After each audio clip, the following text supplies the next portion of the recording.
एहि संस्पर्शजा भोगा दुःखयोनय एव ते आद्यन्तवन्तः कौन्तेय न तेषु रमते बुधः। प्रिय दर्शकों नमस्कार। एक बार फिर से उपस्थित हूं आप सबके सामने रविवार के बाद सोमवार के कार्यक्रम में। लग्न और नवमांश से ये कैसे जानेंगे कि व्यक्ति सरकार से जुड़ करके अगर कोई भी काम करना चाहे तो निस्संदेह सफलता के योग और आसार हैं। बने रहिएगा कार्यक्रम के अंतिम हिस्से तक। प्रत्येक दिन प्रतिक्रिया में अपने जन्म कुंडली का अध्ययन अगर चाहते हैं और उस पर अगर कोई सवाल है तो जरूर ही लिख दिया करें।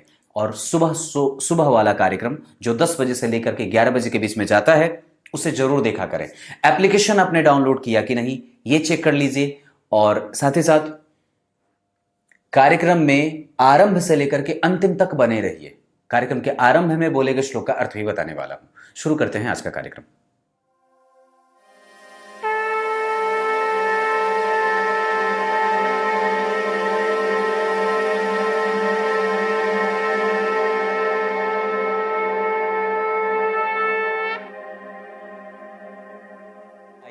अब आपको सीधे विषय पे लेके आता हूं। बात यहीं से शुरू होती है और यहीं पे खत्म, पर ये दिमाग में हमेशा बनी रहनी चाहिए। और वो क्या है, आपकी कुंडली में अब आप लोगों के पास तो ऐसे एप्लीकेशन तो हैं ही, उसमें से ये देख लीजिए कि सर्वाधिक अंशों के साथ कौन सा ग्रह आपकी कुंडली में विद्यमान है।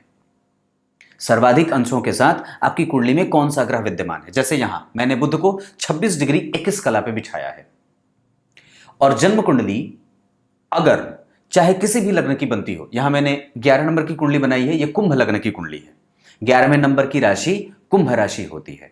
तो यह लग्न कौन सा, इसे लग्न कहा जाता है। तो लग्न कौन सी राशि का बना, कुंभ राशि का, यानी कि यह जातक कुंभ लग्न का है। नवमांश भी 11 नंबर से शुरू हो गई, इस वजह से इसे वर्गोत्तम नवमांश कहा जाएगा, जो अच्छा होता है। पर बात हमारी उस विषय पे नहीं होने वाली है।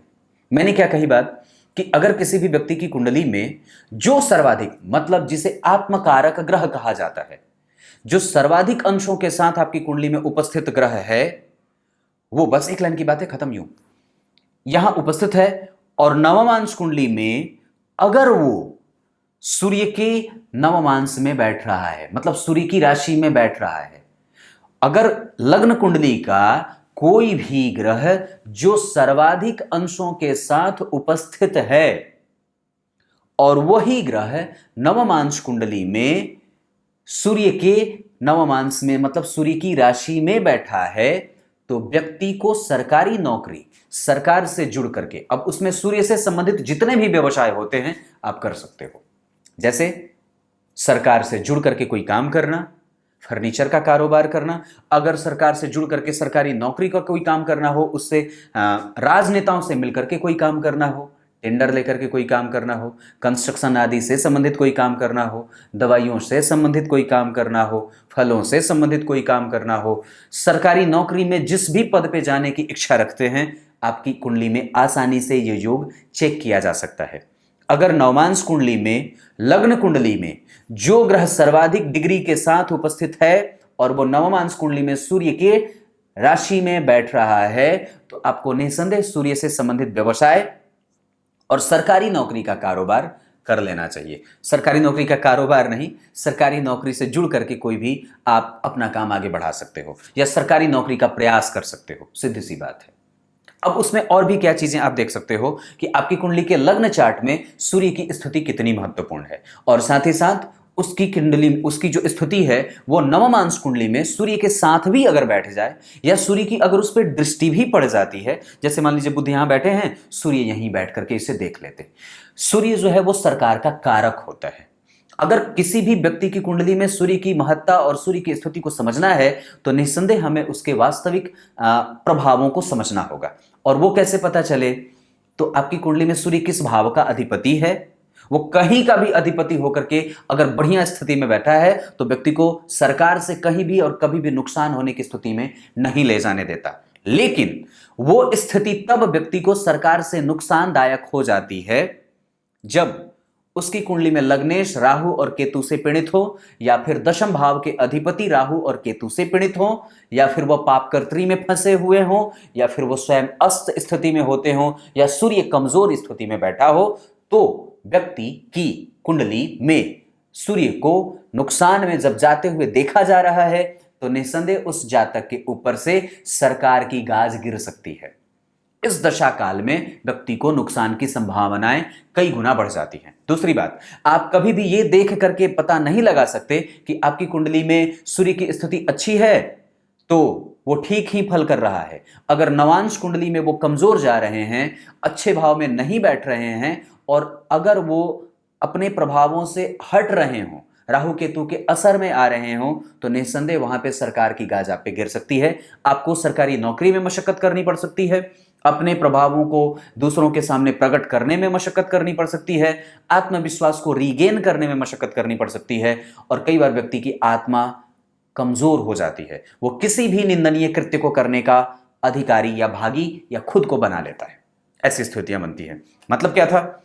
जो ग्रह सर्वाधिक डिग्री के साथ उपस्थित है, अगर वो नवांश कुंडली में सूर्य की राशि में या सूर्य के साथ या सूर्य से दृष्ट हो रहा है, मतलब देखा जा रहा है, जैसे सूर्य जहां भी बैठेंगे, अब सूर्य यहां से यहां बैठेंगे तभी इसको देखेंगे क्योंकि सूर्य अपने से 7वें घर को ही देखते हैं। तो ये स्थिति व्यक्ति को सरकारी नौकरी दिलवा सकती है। अब यही बात अगर चंद्रमा की होगी तो आगे बताऊंगा। अब कार्यक्रम के आरंभ में बोले गए श्लोक का अर्थ बता देता हूं। गीता जी के 5वें अध्याय के 22वें श्लोक में भगवान ने बात कही है। क्या कही है बताओ? बताता हूं। जो वासनाओं से घिरा है और विषयों के आनंद के प्राप्ति के लिए हमेशा ही उन्मुख है, वो निसंदेह कभी भी शांति को प्राप्त नहीं कर सकता, उसको कभी मिलेगी ही नहीं। क्योंकि जो चीज वो जिस चीज के लिए भाग रहा है, अब इसमें आप इसको ऐसे साधारण तरीके से समझ लो। समुद्र को पार करना बड़ा कठिन है एक साधारण से व्यक्ति के लिए, हम और आपके लिए। अब आपके लिए हो सकता है वो आसान हो। नीलार पता नहीं कोई था जिसने समुद्र को तैर करके पार किया था, पता नहीं, याद नहीं मुझे और मैं जानता भी नहीं, पर ये है कोई, पर वो सबके लिए तो आसान नहीं है। तो इसका मतलब क्या है? ये समुद्र और ये जो सागर हैं उसको पार करने का बल सबके पास नहीं है। आरती साहत शायद थी जिन्होंने पार करी थी, पता नहीं, जो भी होगा आप देख लेना। तो वो कौन है जिसने संसार सागर को पार किया? कोई एक ही था ना। सबके बस की तो बात नहीं है, बस यही समझ लो। और अर्थ यही स्पष्ट है, यह सबके बस की बात नहीं है। इससे मुक्त हो जाना और इसको पार कर जाना एकदम सिंपल सी बात है। इससे ज्यादा दिमाग लगाना ही नहीं है। वो एक थी जिसने समुद्र को पार किया था तैर करके, पर और कोई तो नहीं हो सका। और ऐसा नहीं था कि जब वो पार करने जा रही थी तो उसके पास और भी लोग नहीं होंगे, निस्संदेह होंगे। तो ये बात है, यही इच्छाओं की जो पुनरावृत्ति होती है वो हमेशा उत्तरोत्तर वृद्धि को प्राप्त होती है। तो छोड़ दो तो सब चीज ठीक है, नहीं तो फिर डूबते रहो। तब तक के लिए इजाजत दीजिए। कल एक बार फिर से उपस्थित होंगे आप सबके सामने। सुबह का कार्यक्रम ना देखना भूलिए।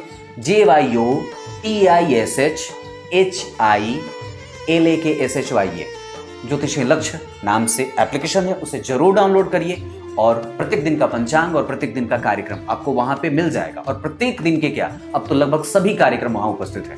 तब तक के लिए बहुत बहुत नमस्कार।